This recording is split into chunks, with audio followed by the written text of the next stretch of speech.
শাওয়াল মাসের রোজার গুরুত্ব ও ফজিলত জানাবেন এবং এর নিয়ম কি, সময়সীমা জানাবেন। শাওয়াল মাসের যে রোজা, এই রোজা সুন্নাত। নবী করিম সাল্লাল্লাহু আলাইহি সাল্লাম শাওয়াল মাসে 6টি রোজা রাখার নির্দেশ আমাদেরকে করতেন ওই মাস উপলক্ষে।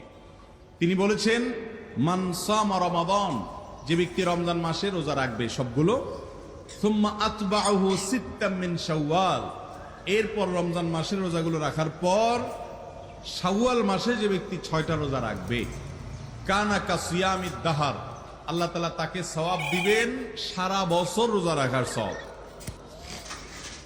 সারা বছর রোজা রাখার সওয়াব কিভাবে হয় এ সম্পর্কে অনেক উলামা ইকরাম, মুহাদ্দিসিন ইকরাম চমৎকার একটা ব্যাখ্যা দিয়েছেন। সেটা হলো, রমাদান মাস ধরেন সর্বোচ্চ 30 দিন হবে পুরা মাস, আর শাওয়ালের 6, 30 আর 6 কয়টা হয়? 36।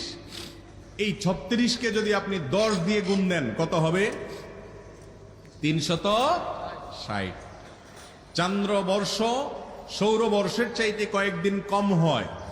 সেই হিসেবে যদি আপনার রমজানের 30 দিন রোজা রাখার পর শাওয়ালে আরো 6টা রোজা রাখেন, তো আল্লাহ তাআলা টোটাল 36টাকে, ওই যে আল্লাহ তাআলা কোন কোন আমলের সওয়াব 10 গুণ, কোনটাকে আরো বেশি বাড়িয়ে দেন, তো এটাকে কমপক্ষে 10 গুণ বাড়িয়ে দিবেন। তাতে 30 দিনের পরে 6টা রোজা রাখার ফলে কেমন যেন আপনি সারা বছর 360 দিন রোজা রাখেন।